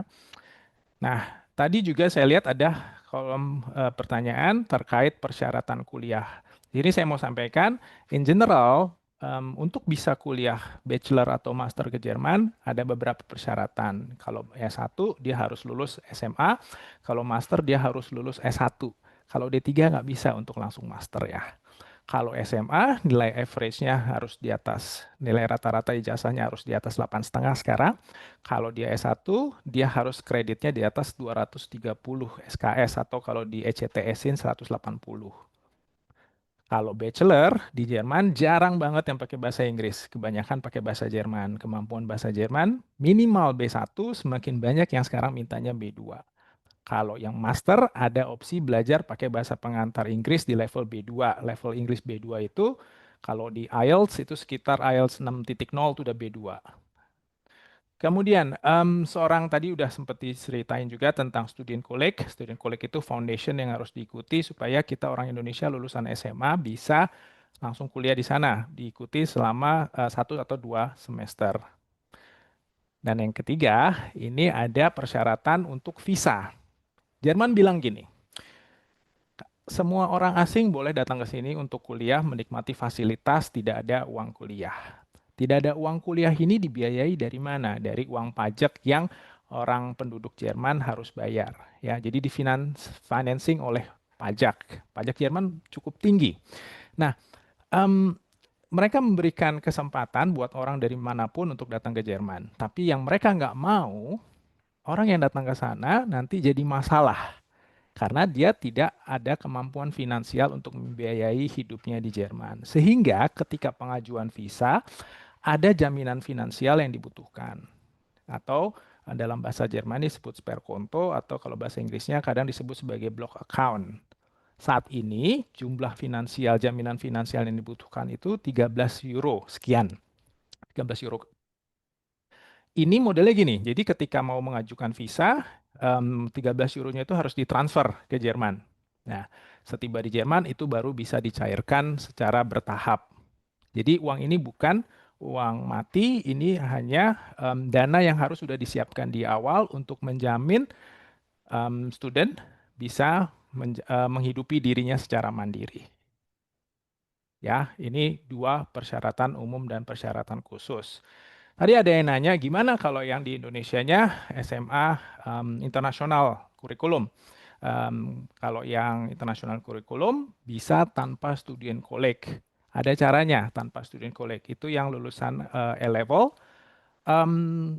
bisa skip untuk student college karena A-level setara dengan Abitur, setara dengan Matura kalau di Swiss atau di Austria istilahnya. Jadi nggak perlu student college. Tapi yang A-level, yang kuliah pakai SMA-nya di Indonesia, pakai kurikulum internasional, harus sudah punya sertifikat bahasa Jerman C1 kalau mau belajarnya bahasa Jerman. Ya, jadi bisa pilih nih, mau lewat student college, masuknya pakai B1, B2, atau pakai A-level, masuknya tapi harus C1. Itu persyaratannya. Kurikulum nasional pun juga bisa ngambil A-level ya, jadi bukan berarti A-level itu cuma dari international school doang kalau di Indo. Yang kurikulumnya nasional juga bisa ngambil A-level secara mandiri, bisa ke British Council langsung. Tapi lagi harus C1 untuk kemampuan bahasa Jerman. Kalau mau kuliah bachelor. Nah, kami dari WUI, kami konsultan pendidikan dan karir khusus luar negeri yang sudah berdiri sejak 2009 di daerah Jakarta. Kami punya layanan pendampingan. Kalau mau ke luar negeri, kita bisa bantuin secara awal sampai akhir. Maksudnya gimana? Ada beberapa step persiapan yang harus dilakukan kalau mau ke Jerman. Ini konteksnya mungkin kita, karena yang paling banyak di webinar ini mungkin pertanyaan-pertanyaan tadi juga mau kuliah S1 ya, jadi mau bachelor. Yang pertama, kemampuan bahasa Jerman. Kami punya sekolah bahasa sendiri, kami punya tempat ujian sertifikasi bahasa sendiri, yaitu OSD. Itu yang harus dikejar karena itu syarat utama untuk menuju ke Jerman dan itu yang dilakukan pertama kali di Indonesia. Yang kedua, setelah bahasanya dikuasai, mulai pengurusan dokumen dan legalitas. Ada terjemahan, ada apostil yang harus dibuat juga di Indonesia. Dan tadi juga kita sempat singgung sedikit, untuk masuk ke student college itu harus ada tes masuknya. Tes masuknya kadang pakai tesnya hanya bahasa Jerman, kadang juga pakai matematika. Nah, itu di kami ada kelas khusus atau ada kursus untuk masuk ke student college-nya. Selain itu, kami juga bantu pendaftaran universitasnya. Biasanya kami akan selalu daftarin di 5 universitas yang berbeda supaya kita lebih punya chance untuk bisa masuk ke student college. Dan itu biasanya kita sudah atur supaya jadwal tes masuknya nggak tabrakan atau nggak di hari yang sama. Buat apa daftarin 2 universitas yang tes masuknya barengan. Jadi kita pilih-pilih supaya lebih bisa ada plan A, plan B sampai plan E-nya untuk 5 universitas tersebut. Kemudian kita juga bantuin untuk pengurusan block account atau finansial tadi 13.000-nya. Dan juga nggak lupa pengurusan visanya sendiri. Karena untuk bisa ke Jerman sebagai student harus punya visa studi. 2 hal, step 1 dan step 2 ini dilakukan di Indonesia. Yang mungkin tadi ada yang nanyain, gimana di Jermannya? Saya kalau mau ke Jerman, saya nggak kenal siapa-siapa, saya nggak ada teman di sana, nggak ada saudara. Terus gimana? Itu kan suka yang ditanyain. Nggak usah khawatir, kami punya layanan ketiga yang fokus layanannya dilakukan di Jerman. Kami punya partner, kebetulan orang Indonesia dan teman saya juga dulu waktu saya masih tinggal di Jerman. Kami punya layanan yang termasuk bahkan menjemputan di airport di Jerman. Nggak cuma dijemput, 1 bulan pertama sudah ada tempat tinggal yang kami siapkan di daerah Frankfurt. Jadi di 1 bulan pertama, mahasiswa ini sudah pasti dapat tempat, nggak perlu nyari lagi ya. Dan selain tempat tinggal, kami juga bantu untuk pengurusan rekening bank, kami bantu pengurusan kartu pajaknya, lapor diri kedutaan, lapor diri di kantor sipil, dan tentu aja juga tentang orientasi, gimana cara belanja, gimana cara naik kendaraan umum, dan banyak banget lagi info-info yang kami berikan, terutama di 3 bulan kedatangan. Step keempat dan step terakhir, tapi juga nggak kalah penting. Onboardingnya atau mentoring di 3 bulan pertama, karena 3 bulan itu yang paling membingungkan. Belum tentu kan nanti bulan kedua masih di Frankfurt, bisa aja bulan kedua udah pindah kota karena student college-nya dapatnya di tempat berbeda. Ada orang yang selalu bisa dikontak. Kami sebutnya sebagai mentor, dan mentor itu yang mendampingi untuk di 3 bulan pertama. Kalau perlu, kalau ada kebutuhan untuk kursus bahasa Jerman lanjutan, itu juga kami bisa bantu untuk daftarin. Karena kan ada yang berangkat dengan B1 nanti mau B2-nya di sana. Jadi itu termasuk yang kita bantu untuk pendampingan di Jerman. Dan ini kita lakukan dengan tujuan supaya teman-teman berangkat ke Jerman dan bisa fokus untuk mulai studinya tanpa mikirin yang tadi yang untuk keberangkatan. Jadi tadi secara general ini 4 langkah yang kami lakukan, persiapan di Indonesia dan pendampingan di Jerman. Kalau teman-teman di sini mungkin tertarik untuk ke Jerman, kami punya kelas bahasa. Sebagai lembaga bahasa, kami juga banyak kelas, tipe-tipe kelas. Kami ada kelas yang setiap hari, kelas yang weekend, kelas yang untuk anak-anak, baik untuk tatap muka maupun untuk online. Mungkin saya ingatin lagi, kami ada di 3 lokasi. Kami ada di Alam Sutra, kami ada di Kebun Jeruk, dan yang terbaru di Bekasi. Belakangan saya lebih banyak di Bekasi, karena ini cabang yang paling baru. Jadi saya lebih banyak menghabiskan waktu di Bekasi. Kalau ada teman-teman mungkin yang tadi ada beberapa kayaknya di Bekasi, bisa datang langsung untuk konsultasi lebih lanjut di kantor kami. Kami di daerah Grand Galaxy City di Bekasi Selatan. Nanti hubungi aja nomor WA yang tercantum di sini. Ini juga ada QR code yang teman-teman bisa scan ya. Jadi mungkin tinggal di ini aja, di screenshot aja halaman ini, nanti bisa di scan. Kalau ini di scan nanti langsung join ke komunitas WA grup kita. Ini komunitas khusus yang buat kuliah. Di situ kita bagi info tentang misalnya jadwal pendaftaran, persyaratan pendaftaran, masalah terjemahan, masalah pilihan universitas. Kita suka bagi info-infonya di grup tersebut. Oke. Itu slide terakhir dari saya. Dan mungkin sebelum kita akhiri acara webinar ini, tadi saya juga sempat mengintip masih ada mungkin pertanyaan. Coba kita pilihin beberapa pertanyaan terakhir. Mungkin, wow, udah hampir 1,5 jam, Linia, gak kerasa banget ngobrol-ngobrol dari tadi. Oke, ini tempat tinggal itu biasanya itu tergantung. Ada yang harga 400 itu udah furnish dan ada yang non furnish. Kalau di dorm biasanya kalau yang student udah ada mebelnya ya, mobilet ya. Udah tinggal masuk doang bawa spray. Tapi kalau privat banyak kan kosong ya, Lin ya. Betul ya? Ya. Oke.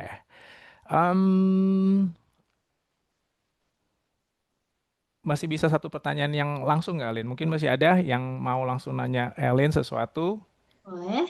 Makanan paling enak di München atau tempat wisata paling bagus di München. Masak sendiri. Salah ya, Lin ya.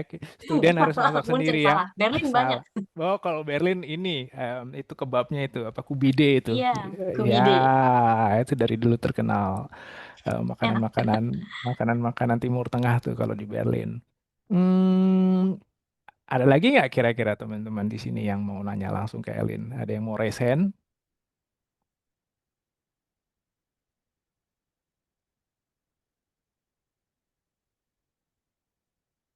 Kayaknya udah terjawab semua ya pertanyaan tadi mungkin ya. Oke, Lin. Closing statement. Closing statement. Oh, sorry, ini ternyata masih ada satu yang mau yang mau langsung nanya. Silakan, Bapak atau siapa ini yang silakan langsung aja. Ya, oke. Mungkin pertanyaan saya bukan pertanyaan yang Dengan berat-berat, Bapak tapi siapa dan di mana pertanyaan. Bapak boleh info? Oh ya, saya Wisyong, kebetulan saya orang tua dari Mm-mm. anak yang rencananya ingin Oke, studi ke anaknya Jerman. udah di kelas berapa, Bapak? Sekarang ini kelas 11 mau ke kelas 12. Oke. Di daerah mana Iya, jadi tinggalnya, ini Pak, kan kalau boleh di tahu? Tangerang. Di Tangerang. Sip. Gimana Yes, di pertanyaannya? Apa Tangerang. yang bisa kita bantu? Pertanyaan saya simpel aja sih, sebenarnya bukan yang berat-berat, karena kalau untuk detail mengenai persyaratan dan lain Mm-mm. sebagainya itu kan mungkin kita bisa nanti Mm-mm. lebih elaborasi gitu Lebih ya datang di ke kantor, chapter Pak, nanti tersebut. lebih detail. Iya, betul. Tapi mungkin dalam kesempatan ini Gimana? saya tadi kan beberapa kali untuk Mm-mm. living cost supaya hemat dan Mm-mm. lain sebagainya itu kan Mm-mm. sempat disampaikan masak sendiri dan lain sebagainya.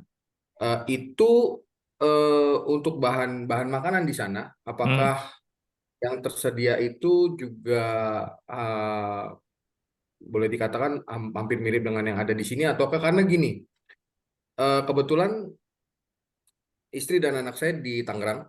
Saya sekarang ini sedang bekerja di Middle East. Ya, jadi kalau di Middle East itu ada beberapa bahan makanan yang kita biasa dengan mudah dapat di Indonesia, di sini agak sulit gitu. Nah, bagaimana dengan di Jerman? Itu aja sih. Ini berarti kayaknya pertanyaan Karena buat nanti kan Elin nih. ya bagaimana ibaratnya kita mempersiapkan anak kita Yes. untuk ini dan Takut sebagainya supaya dia takut bisa. kangen makanan Indo ya, Pak ya? Enggak, bukan itu, tapi untuk lebih ke survival mode-nya ya, gitu ya. Oh, Karena kan oke. ya survival mode-nya tuh supaya kita kan pasti mempersiapkan dong, Pasti. bukan hanya Ya, sekedar bawain mie instan aja kan, tapi ya. bagaimana caranya? Oke, kita persiapin masakan-masakan yang simple misalnya supaya dia bisa survival mode, tapi ketika dia ke sana mencari bahannya sulit kan itu juga ya. Ya mungkin ini pertanyaannya agak repot, Ya apa tapi karena pertanyaan yang seru ini, pertanyaan seru karena saya langsung bisa kasih komentar awal saya berangkat ke Jerman di awal 2000, saya ke Jerman bawa rice cooker, Pak. Karena saya takut di Jerman nggak bisa masak nasi, saya bawa rice cooker. Nah, Elin ketawa karena di Jerman sekarang udah banyak orang jual rice cooker. Oke, Elin, gimana cerita tentang sehari-harian nih, balik Iya, makanan, mungkin bahan benar. makanan, kayak gimana? Mungkin beda ya zamannya Kosandi sama zamanku. Sebenarnya itu juga tergantung kota ya, tergantung kotanya masing-masing. Kalau misalnya kota besar kayak Berlin, Munchen, Frankfurt, Stuttgart itu udah pasti bahan-bahannya ada. Nih, tapi misalnya kita cari kluwek gitu ya, mau bikin rawon itu sulit atau Orang tape Surabaya gitu. ini soalnya ini Iya, harus makan rawon, nyari sulit-sulit gitu keluar. nggak ada. Ya, Tapi kalau misal mau bikin apa yang mudah-mudah, bikin soto itu soto. bumbu bambu aja udah masuk gitu kan, gampang banget kok. Semuanya di sini sekarang sudah ada tahu, tempe juga sudah banyak, nggak kesulitan lah kalau masalah makanan. Mungkin tapi kalau di kota Oke. kecil ya, kayak misal di kota, mungkin kalian nggak ada yang tahu namanya Erlangen di daerah sini, deket Munchen itu ada Enggak. kota namanya Erlangen. Biasanya orang-orang kalau Indonesia yang kesini yang S2-nya berbahasa Inggris, akhirnya kerja di Siemens. Nah, Siemens-nya itu di Erlangen. Oh iya benar sih Mas Nah, Erlang. itu nggak ada toko Asia yang besar, jadi mereka harus ke Munchen untuk belanja gitu. Tapi itu pun paling cuma ya sebulan sekali kan belanja apa sih? Karena lama-lama di sini juga udah biasa sama makanan-makanan yang lebih mudah didapat di supermarket gitu ya. Mungkin awal mula 1 tahun pertama gitu masih bingung cari bahan, tapi sebenarnya nggak sulit kok. Tenang aja. Rice Kita cooker juga sebutnya sudah toko dijual di As. sini, jadi tinggal bawa. Iya, rice cooker. Ampun. Ya bener loh, dulu bawa rice cooker loh Kita ada karena rice takut cooker nggak di bisa. belakang. Ya, sebutnya toko Asia ya masih ya. Kita sebutnya Ya, toko Asia dan ya tokas. itu Indomie segala merek juga segala macam ada. Mie sedap pernah lihat kayaknya dulu di toko Asia tapi jarang. Biasanya Indomie, bumbu dapur banyak, tahu tempe segala juga ada. Mestinya kalau di sekarang apalagi di kota kayak Munchen nggak ada kesulitan untuk bumbu-bumbu Asia. Kebanyakan dari Thailand ya mereka impornya ya. Beras Ada pun dari Oh, juga. Belanda sama. juga sih. Kalau sambel biasanya sambelnya dari Belanda. Sambal itu Oelwek, yang nggak pedes, tulisannya yang oelwek. oelek itu, yang nggak pedes, Iya, yang sambal kok nggak pedes ini. Makanya sambal asam. sambal ibu di Facebook grup itu ada satu ibu-ibu terkenal yang jualan sambal Ibu Rudi itu paling laku. Kalian suka beli nggak? Kamu Oh nggak iya, tahu? nggak Ada. tahu. Cu- Tapi orang se- Surabaya jadi tiap pulang bawa langsung semusim. Oh iya sih, ya Surabaya sambalnya juga udah udah terkenal. Ya, kalau makanan mestinya kalau zaman sekarang di Jerman bukan satu masalah lagi. Itu udah sangat banyak banget opsinya. Tapi harus bisa masak Oke. tentu aja. Cuma satu yang mungkin saya Oke. mau tambahin infonya Lin ya. Untuk bahan pokok nih, kita bicara sembako, harga telur, harga kalau beras kayaknya pasti mahal ya. Tapi kayak kayak roti, kayak daging, sayur ya. Surabaya dan Munchen bener nggak harganya nggak beda jauh? Kita ngomong sembako nih. Enggak beda jauh. Telur kemarin bahkan aku pulang, waktu kemarin, barusan aku pulang dari Surabaya kan. Harga telur kayaknya lebih mahal di Indonesia deh sekarang. Aku nggak yakin, tapi kemarin aku lumayan kaget lah. Kok nggak jauh beda gitu. Di sini kalau misal belanjanya di supermarket di kota apa ya misalnya, kota yang bukan Munchen ya, Munchen kan memang lebih mahal sedikit ya. Tapi kalau misal kita ke Berlin atau ke daerah Frankfurt gitu beli telur paling 10 biji 2 euro. Di sini 2,5 gitu, 2,5 euro. Berarti berapa tuh? 18,36, yang 40 Hampir ribuan lah perempuan. tuh. Ya, beberapa bahan pokok malah lucunya di Jerman malah bisa lebih murah ya. Minyak juga Oke. murah di sini. Minyak juga lebih murah. Itu menarik. Oh, Susu oke. apalagi. Yang produk-produk Iya, susu, yogurt, yogurt, nah murah itu banget. Oh udah iya, itu di Jerman murah banget ya, Iya, dari produk ya Eropa ya dari pasti. produk. ya. Sama yang paling saya juga bikin happy zaman saya dulu di Jerman, harga bir di sana murah banget. Wah, Lebih Oh murah lebih. daripada harga air. di sini orang, apalagi orang Bavaria ya bilang kalau Iya, mau minum setelah nongkrong di kantor atau nongkrong apapun tuh bukan air tapi bir. karena harga birnya lebih murah dari air putih kalau di sana. Oke, Oke, oke semoga baik. terjawab ya Pak Terima ya. kasih. Ya, Anaknya terima kasih, terima semoga kasih. semoga nanti bisa di iniin, disemangatin untuk bisa nyusul Elin ke Jerman. Amin, Nah, amin. Amin, sip. Oke, Oke, thank em, you. terima kasih Pak. Tadi pertanyaan terakhir, Elin, ada saran nggak nih buat teman-teman yang mau ikut webinar, yang mungkin tadi kayak ada yang SMA lagi pikir-pikir ya, habis ini mau kemana di Indonesia atau mau keluar, atau bahkan juga yang lagi belajar sekarang. iya, jadi saranku sih buat kalian ya kalau memang lagi mau belajar untuk luar negeri, mau Jerman atau apapun. Aku dengan pengalamanku yang di Jerman, aku bisa yakinin aku ngerasa sangat-sangat enak di sini. Dan aku bahkan bisa melihat masa depanku tuh lebih di Jerman daripada di Indonesia. Jadi mungkin tuh motivasi buat kalian semua yang sekarang masih takut Habis ninggalin master rencana keluarga pengen atau stay kan, apa. Lin? Masih pengen stay di Jerman Rencana ataupun lanjut masih. pengen cari kerja di sana? Oke. Iya. Terus?